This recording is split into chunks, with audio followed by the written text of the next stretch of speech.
You can just do a couple of beams, you can do a large industrial structure, maybe mid-rise concrete building. We have a lot of mining and industrial customers that are doing a lot of big mining equipment, so its flexibility and intuitiveness is really the power there. One of my big reasons and experiences from being a consulting engineer is all of those tools that fit together, how much manual work there is in between each one. I think everyone's got that call, that email at 4 o'clock on a Friday, oh yeah, you need to get that project updated and the docs back out, and that involves so much manual, tedious work. As an industry, that's probably the biggest headache, and that's where all the low-hanging fruit is, in my opinion, is now you can kind of ask Claude or one of their AI tools about, how might I do this? Here's the API docs for this software, what can I do with this? And it can get you moving much faster. So I think that barrier to entry is just much, much, much lower now. And I think that's such a positive thing. So Ben, given all of that, how do you think we should guide younger engineers to stay confident in their own judgment, even as these tools evolve? So I think you really can't replace the fundamentals and putting the time in to establish the foundation. Engineers aren't being replaced by AI. An engineer is responsible to deliver an outcome in a safe, sustainable way that meets a certain code. That means that you need to have really good experience, you need to have really good feel for all the different things. Potentially technology is an amplifier for that. What are some, future updates or future features that are coming up in SPACEGAS? Oh, wow. How long have you got? So we're more excited than ever. I think the number one most exciting thing is...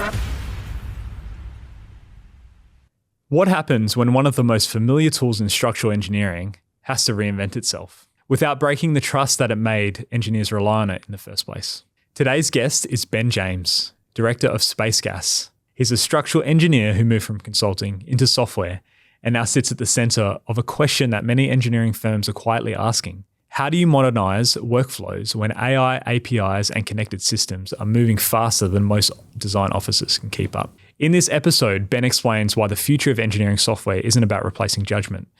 It's about amplifying it. We talk about why legacy tools still matter and how interoperability is becoming more important than standalone features, and why the next strategic hire in some engineering businesses might not be another engineer, but a software developer. There's also bigger tension underneath it all. If the tools are becoming smarter, how do younger engineers still build the instincts that good engineering depends on? Because maybe the real challenge isn't building better software, it's making sure engineers remain capable of questioning what the software gives them. Welcome to the Structural Intelligence Podcast. Each episode brings together innovators, experts, and thought leaders who are pushing the boundaries of what's possible in engineering and technology. Through deep conversations and practical insights, we explore how new tools, techniques, and mindsets are reshaping our industry. We hope you enjoy this episode. Welcome to the Structural Intelligence Podcast, the show where we explore the evolving frontier between engineering and technology. I'm your host, Owen, structural engineer, founder, and someone who always is on the hunt for better workflows. Today, we're diving into a topic that's close to my heart, the tools that we use every day as structural engineers, how they're changing and where engineers still matter in a tech-heavy future. My guest is Ben James, CEO of SPACEGAS, a platform that many Aussie engineers know like the back of their hand. But Ben's not just a software guy, he's walked the path as a consulting engineer, ran his own practice, and now leads a product that's helping shape what structural engineering will look like tomorrow.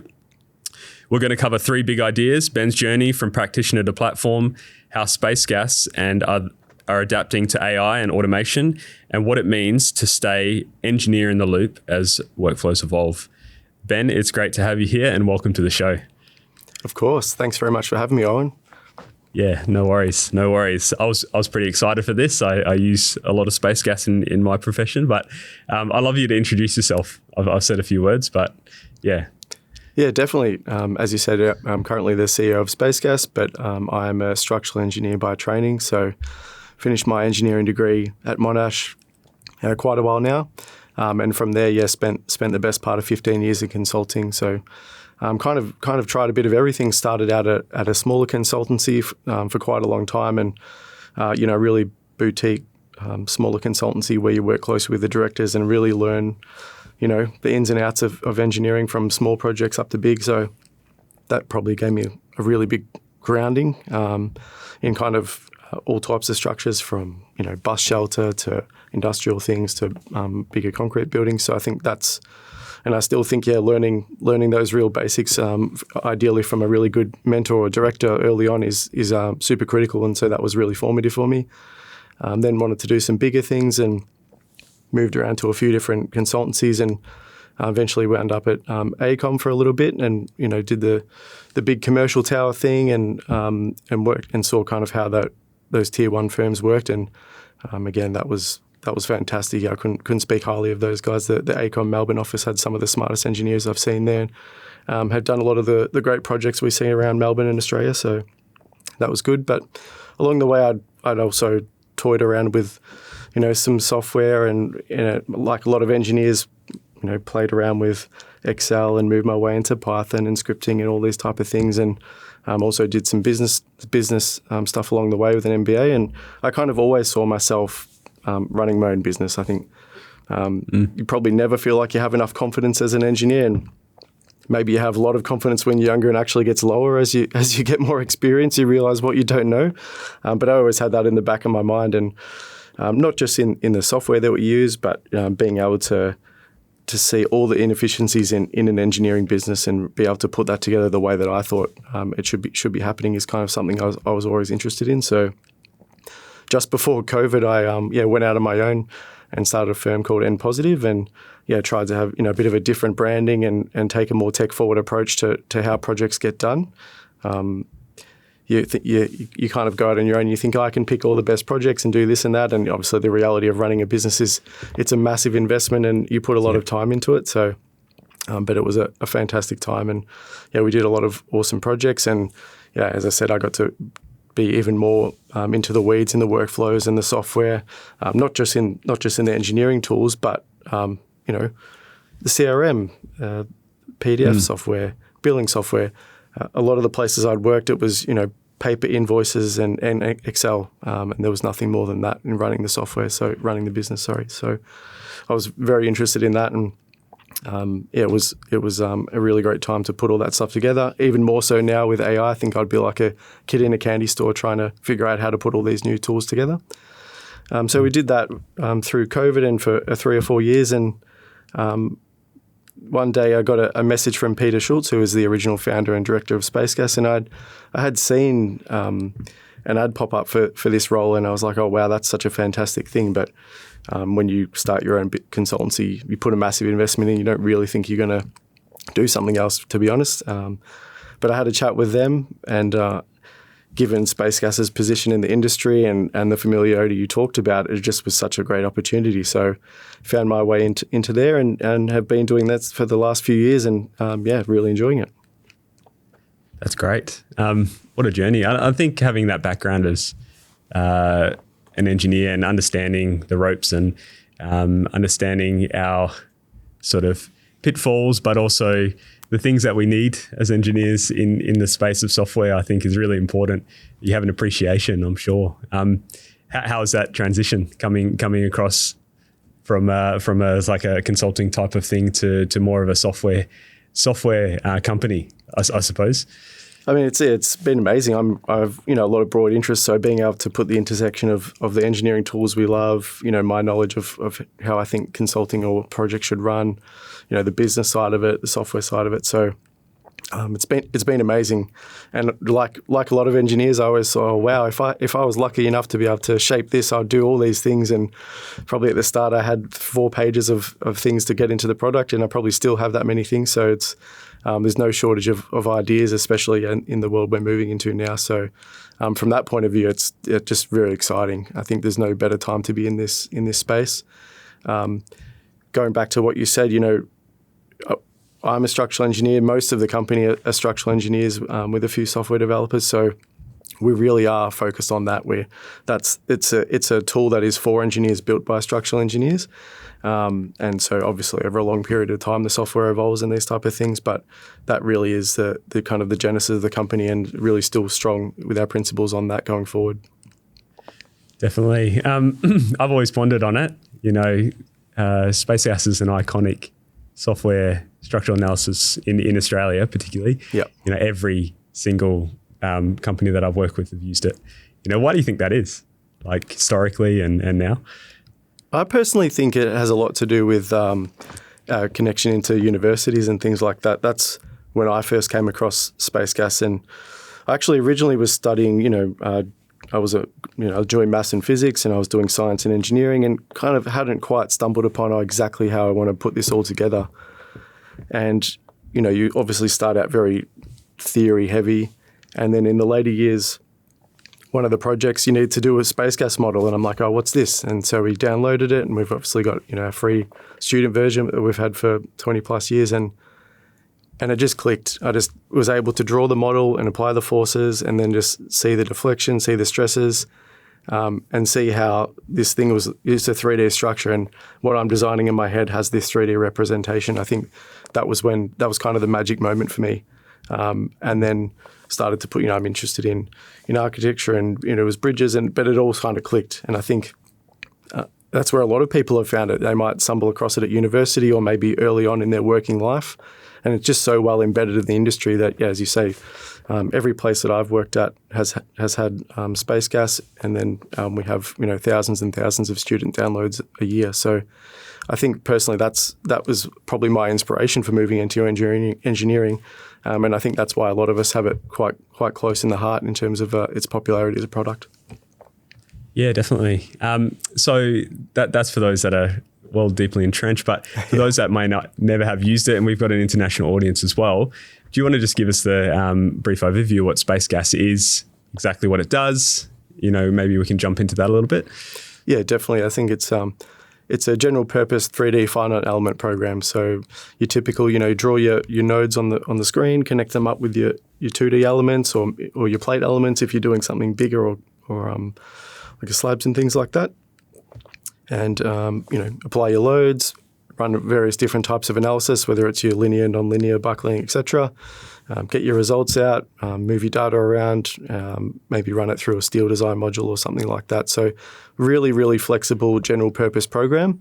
But as far as finite element programs to go, I would say it's super approachable, very intuitive, versus some of your more complex things like that. So I think that's where it's got its strength. It is very general purpose. You can just do a couple of beams.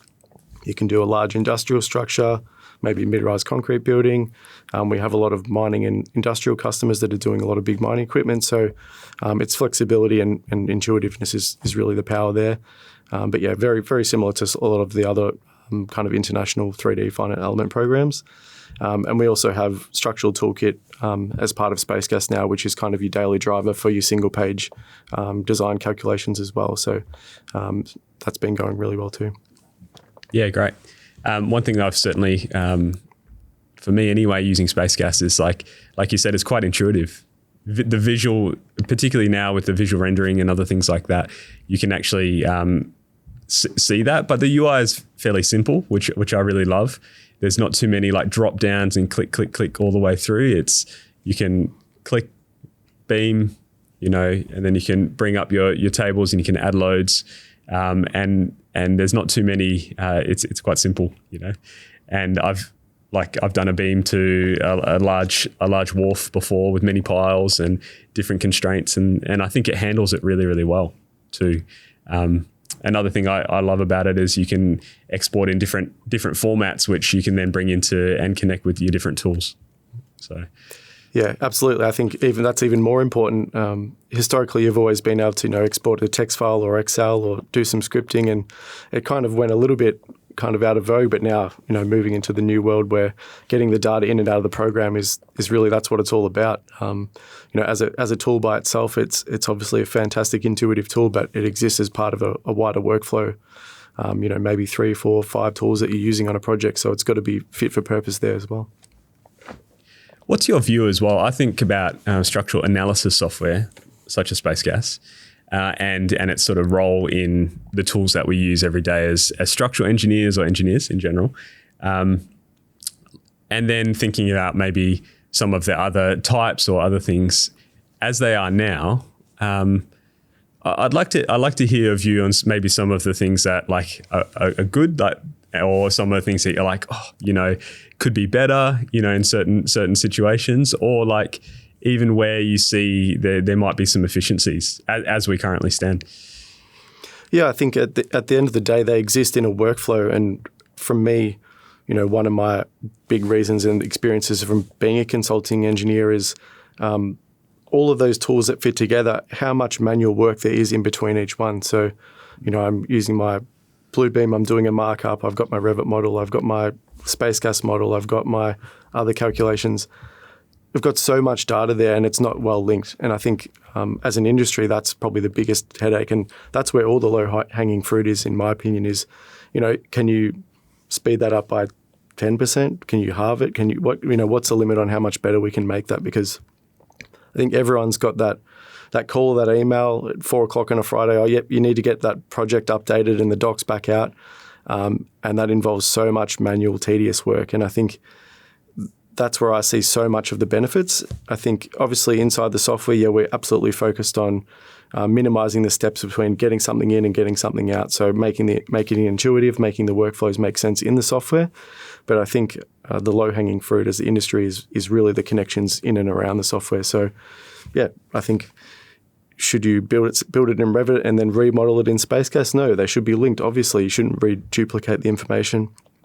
And that also goes for, some of the finite element programs generate an enormous amount of data, and you need to be able to work with that and customize it and get it out. And I think that's where we can definitely improve is, I think everyone's probably experienced from a lot of the software having to do screenshots or manually put some stuff together in a Word doc. And I think, that's just needs a lot of work. And I think that's where a lot of the benefits can come.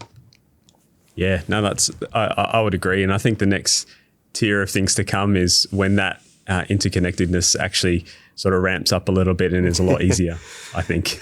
Yep. Yeah, pulling together the different parts. And I as a graduate engineer, just trying to make sure that everything is right in the design report, plus in the drawings and taking screenshots and stuff like that. It's certainly reminiscent of that for sure. Yeah, absolutely. I think I discovered, we moved to Revit and I saw there's this analytical model. Oh, I can send it to SPACEGAS, when I was a couple of years into my career. And there was this moment where you thought, it might be all this magic thing that's linked. And that's still not the case. I think all the issues there for moving the data around and what arises is still some of the headaches now. So I think, we've made progress, but I think there's still a lot of way to go. Yeah, that's right. How do you see that moving, I suppose, as I guess from the current state to where it's going to be? Where does it start? I think as an individual company, the best thing we can do is make sure that our products and our data is kind of open and flexible and gives the engineers the power to do with what they need to do. So maybe they picking 4 or 5 different bits of software, and it's up to the engineer depending on what industry. And so I don't think there's one size fits all, but I think it's flexibility, it's openness. I think that's going to be what's required from us as a product. And I think we're going to get to the point where everyone agrees on a data format or something like that. I actually don't think we will, but I think potentially using AI here, it's excellent at translating and converting. So as long as we actually have the data there, maybe we can use some of these new tools to be the glue between all of these different stages. That's quite interesting. I love your perspective on that because it's seeing from your point of view as a CEO of a software company that is geared towards our engineers. Where you think things are going around this, and you mentioned about the interconnectedness and you mentioned about potentially pivoting with AI. I'd love to hear from you about like where you sit as a CEO and seeing that strategy moving forward around what you are doing to, I guess, in this space, but also where you think things are going. Yeah, I think we've always had kind of reasonably open data structure without, as I say, text files and ability to go to CSV and you can script the program. We're working on releasing our API for next year, which I think is the next stage of that. Because I think, as you say, the AI is so good about parsing and reading and understanding a lot of these things. So instead of worrying about, is ChatGPT going to be my new Beam designer, I think that's really the thing that kind of breaks down the barrier for the engineers to be able to move the stuff around, the glue between the programs that we kind of talked about. So from my point of view, it's all about kind of setting us up as an industry and as a program to leverage that because there is a lot of low-hanging fruit there. And as I say, it's just I felt so much of those problems coming in from a consulting point of view of trying to put these things together. And if you only had to do a design once and build the SPACEGASS model once. Well, that's fun. We all love doing that. But when you have to track the changes and update it for the 15th time and update your calcs, or you get thrown a curveball at the last minute, like that just doesn't work very well. So the more we can do to kind of improve that for engineers from our point of view, and then as an industry, I think that's just going to make us all so much more productive and happier.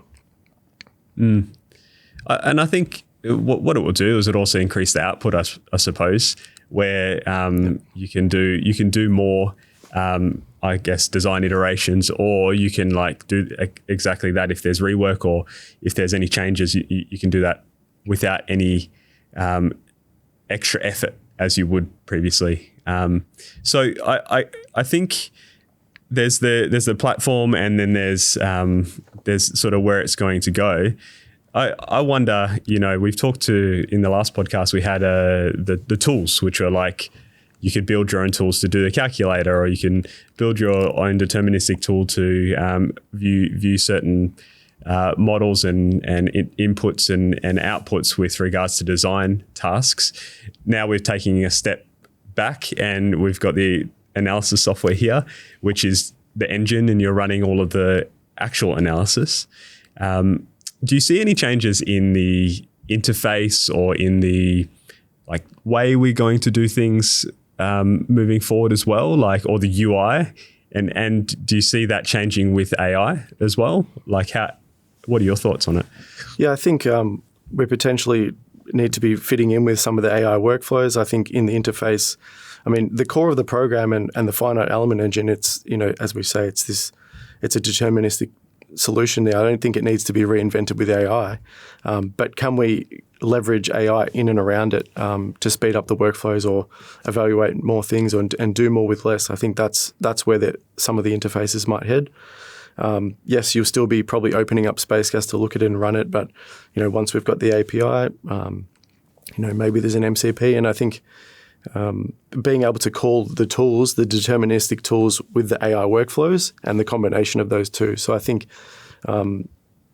the old phrase like junk in, junk out is just as important as it was back when everyone was worried that finite element programs kind of gave you the different output of things like that. And I think the same is true for AI now. I think it's you need to be really, really closely, monitoring and being inside that loop. So as in terms of a UI, I think you still need transparency, you still need visibility. Yes, you might want to be able to use an AI agent to maybe compare 5 models or 100 models, or compare 5 or 6 or 10 different parameters where you would never have had that time before. So being able to build in our product that fits with that, whether or not it's UI based in the software, or as you say, maybe as part of a wider workflow or whatever tools engineers start taking up. We obviously can't really see that magic moment. I don't think everyone's seen that engineers are going to start working in chatbots in the future. I'm not sure that would happen. But as I say, we need to be flexible, and we need to be a tool that can be called. We need to have open data. And at the end of the day, then we've got the engine, we've got this tried and tested solver, and all of our deterministic logic and all of our checks that are best suited in code, not using LLM or something like that. So I think it's the combination of the two is where the gains might be had in the future. Yeah, that's right. So you talked about some connections, whether it be like an API and then an MCP. There may be some that might not quite understand those terms from a software engineering standpoint. Do you want to explain that, and how I suppose that is able to help the software to be connected, or other things? So. Yeah, definitely. API being basically a programming interface. And over time, I think probably in the last 10 years, there was kind of like a growing niche of engineers that wanted to maybe write a script in a scripting language like Python, and maybe connect their finite element software up and get the data out, do something with it. And so API gives you a power to kind of do that, and maybe extend or customize the tools or the data and reports you can do. But I think in that time, it was quite a niche thing. A lot of engineers started in Excel, and maybe they went to the next stage and learned a bit of Python. And it's kind of getting there, but it becomes a little bit overwhelming, especially if your main job is to get projects delivered and things like that. Like it's a, software engineering is its own skill in itself, obviously. So what I see now happening is that AI has given engineers the ability to do that in a much more approachable way. So before you had to probably do, however many months of tutorials and it just never quite clicked. Now you can kind of ask Claude or one of the AI tools about, how might I do this? Here's the API docs for this software. What can I do with this? And it can get you moving much faster. So I think that barrier to entry is just much, much, much lower now. And I think that's such a positive thing because in the past it just never stuck, and I think it was just not really part of the core. So I think what might have been kind of like the computational design departments are now really invested in these type of things, and it's just so much more approachable for engineers to do it.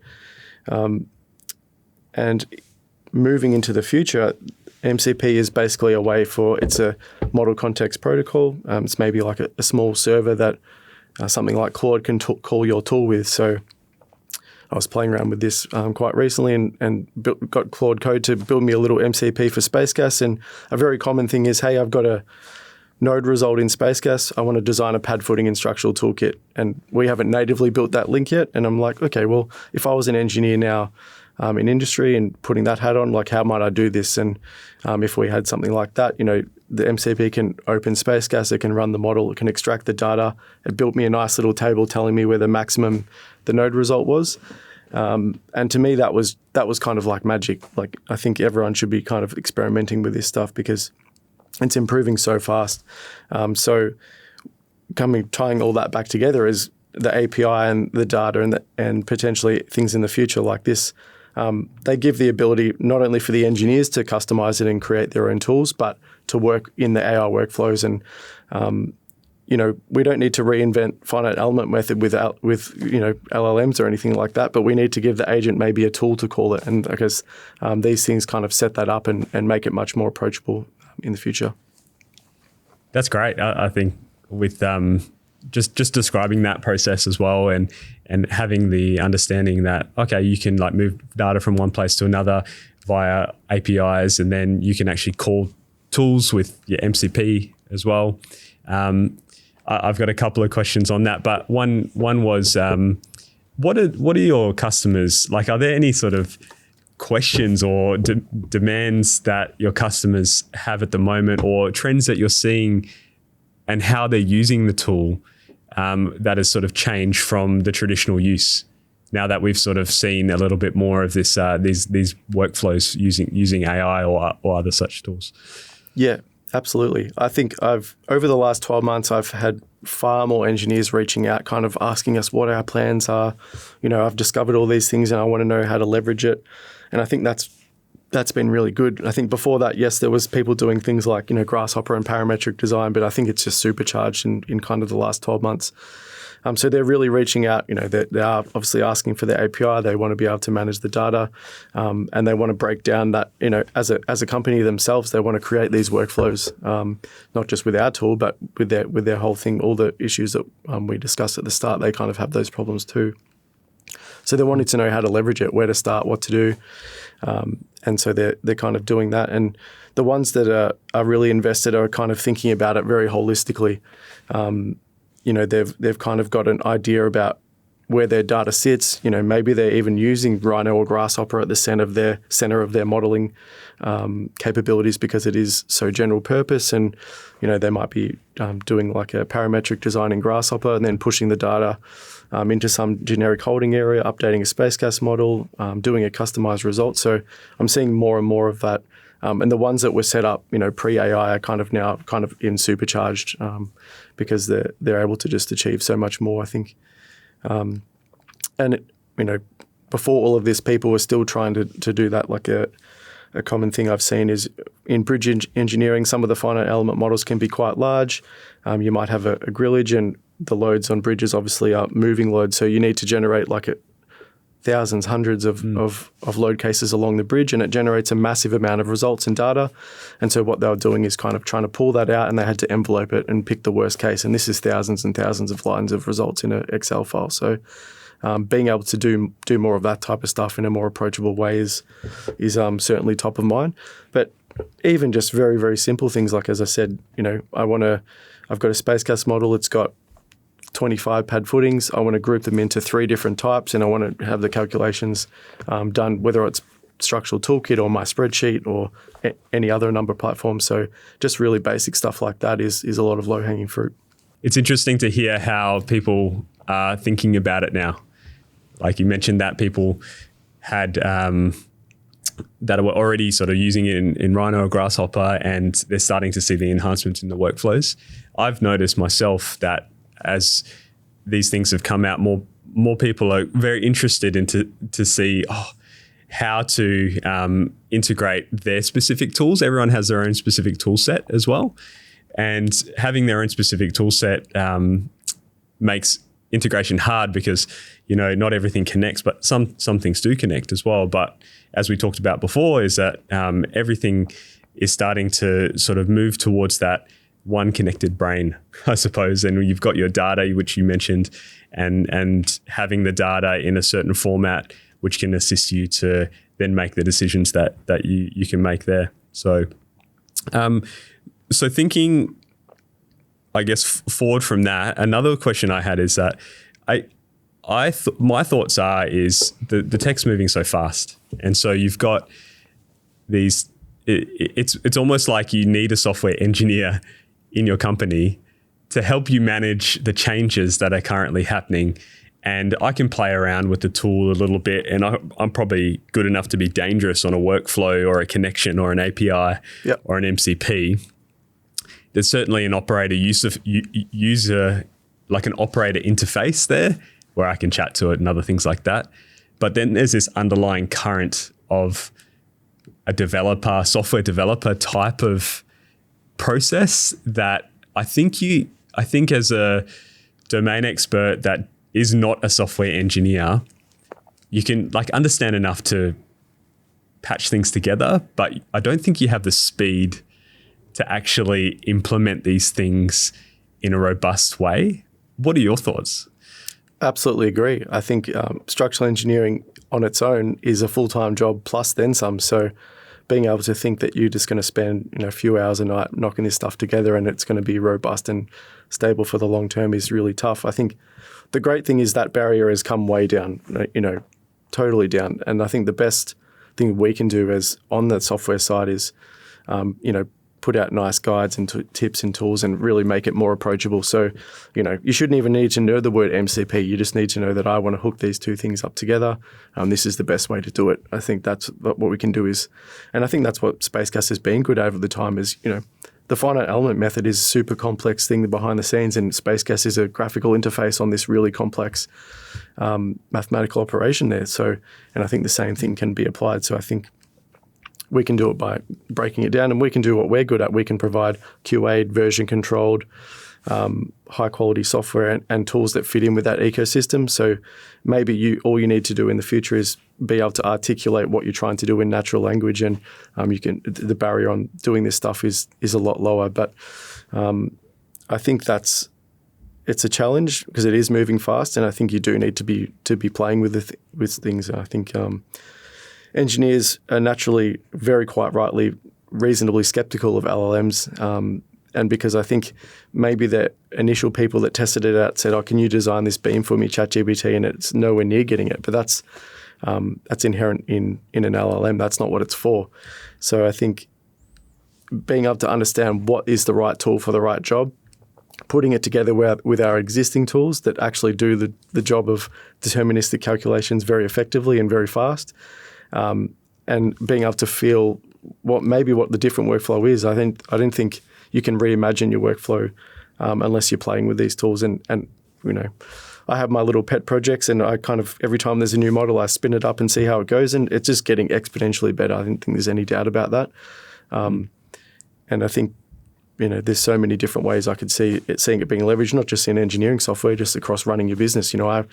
I have Claude Code generating markdown files for me all the time now, constantly for I do some little proof of concepts, but I almost use that like Microsoft Word for myself now, just from playing around with it. And, will it probably change in 6 months? Yeah, it most likely will.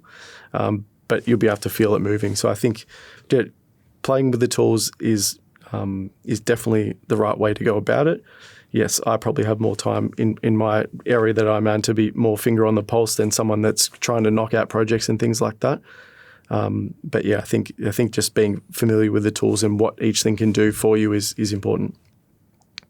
Yeah, I think that familiarity is really important because if you know what the capabilities are, you might not know the details or the technical aspects of like A to B to C, how to get there, but you can definitely know what you can get to. And I've had in my business, I own a structural engineering consultancy myself, is I've actually gotten to the point where my next hire was a software engineer, funnily enough. So we've got 3 of us as engineers, and we've got a software engineer as well as a software engineering intern now, just working on the internal flows. Wow. But like for me, the thing which was interesting was I've played around enough to be able to understand and know what it possibly could do. Yeah. And then I can push the engineers to go, actually, I know that this can connect to this. Can we please get this? This is how I want to see it. You know, I want to get the internal workflows right. And so that's to do with things like our project workflows, or it might be like a technical design workflow. And it's linking together all the APIs as well. And I think maybe that's potentially a model for the future where, you know, I think some consultancies, and you mentioned it, is as engineers, we want to deliver. And then there's strategic roles where you want to make things more efficient and things like that. But I think you actually need the resources to make that efficient. And my view anyway is the next hire should be a software engineer. But what do you think? Wow. I mean, absolutely. I think if you're trying to push the limits, that's definitely the way to go. I mean, the larger firms obviously have in-house, you know, they might have originally called them, you know, computational design or digital design departments. And they've a lot of them have embedded software engineers for that reason, because, you know, being able to put the pieces together is good. Absolutely the deep domain knowledge. And I think all these things are amplifiers. And I think if potentially the most powerful users of all this stuff are the engineers with 10, 20 years experience that can reimagine what it all looks like. I think it is really important to be able to, you know, you got to know the rules before you can change them or break them and things like that. So I think that's having all of these ideas deeply rooted in your experience, but being open to the new workflows is important. So I think that's as engineers, we kind of get trained one way and we don't like to move. We kind of like, you know, we use the software the same way. We use our same spreadsheets. We do this thing. So I think that's the challenge, is to kind of reimagine some of those things, because I think, you know, we all grew up doing stuff in Excel and we're all very comfortable in that world. Maybe the younger engineers now going into university, they're going to grow up with AI. Are they just going to kind of spin up something using that versus an Excel sheet? I'm not sure. I think they'll be definitely more open to it, and naively maybe more trusting of it. So I think it's got to be paired with experience and got to have those two things together, which will be super powerful. Definitely. I'd love to hear what are some, I guess, future updates or future features that are coming up for SPACEGAS. Oh, wow. Can you share? Oh, how long have you got? We've got quite the list there. I think we're, as I say, we're more excited than ever. I think the number one most exciting thing is probably the API. I think we're really, really close to getting that out early next year in stages. So I think you can already do a lot of the stuff with the scripting and the text files, but I think this is a lot more modern and kind of workflow friendly. So that's really exciting. We've got some, you know, just in our core expertise, we're rolling out an update to the Solve early next year. That's, you know, for some of the bigger models, it might be like 10x, 100x faster in some of the things. So, you know, we're really focused on kind of speed of, you know, in the software, both in the workflows, but also, you know, across our products and also transparency. So lots of different things to do that. We are looking at kind of updating the way we do design in SPACEGAS, so maybe throwing a nice new UI around that and kind of making that all play nicely together, as well as thinking about, you know, we obviously have Structural Toolkit alongside us now, so what do engineers need from that? So we've been spending a lot of time talking to engineers about, we have the very lucky position of having these two products side by side now. So how do they want us to kind of leverage that? And, you can move models from one to the other now, but in the future, we'll kind of figure out like what that link means. And they'll continue as they've got their place. SPACEGASS is your general purpose analysis program. Toolkit being your daily driver of discrete individual calculations and things like that. So we're really focused on workflows. I think that's probably the key message, is kind of reimagining all those workflows. How can we break down the silos? How can we link things better, not just between our products, but in the wider ecosystem? So anything we can do to make modeling, analysis, data, results faster is kind of where we're focused. Yeah, great. That's great. And I guess that leads to seeing where SPACEGASS is coming in years to come strategically. I suppose, where do you see SPACEGASS as a product or platform moving forward in the future? I think, going back to what I just said, I think we want to be the best general purpose design and analysis platform for structural engineers. We don't want to do everything under the sun. We want to just be really excellent at what we do, which is that general purpose bit right in the middle.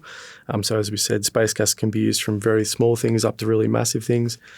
Sure, if you've got a 200-metre concrete building, use ETABS. But we want to make sure that, if you want to link all these things together, we play well in that space. So, we're really focused on the engineers' workflows, opening up the data.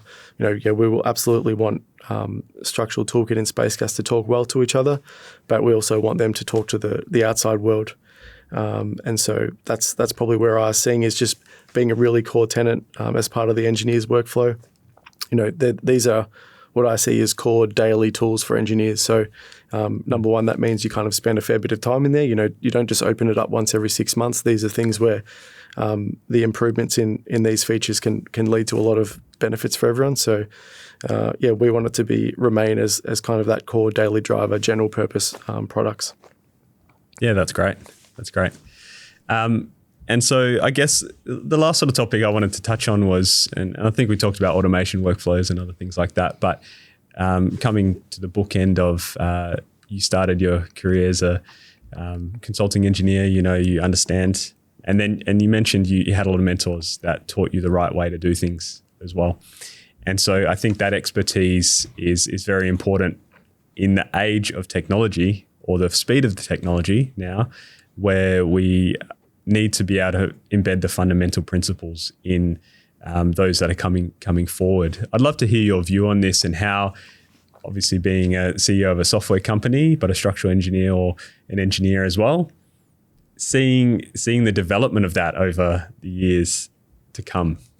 What do you think? I think the core principles that you kind of got to learn the fundamentals first is truer than it's ever been. I think, things are moving faster, absolutely, and probably the risk of a lot of younger engineers is they kind of jump through there. They want to model everything in 3D and make it look pretty, but at the end of the day, you're driving some complex software, and whether or not they're engineering calculation tools or it be AI, I think it all stems from expertise. You've got to be able to interrogate the results.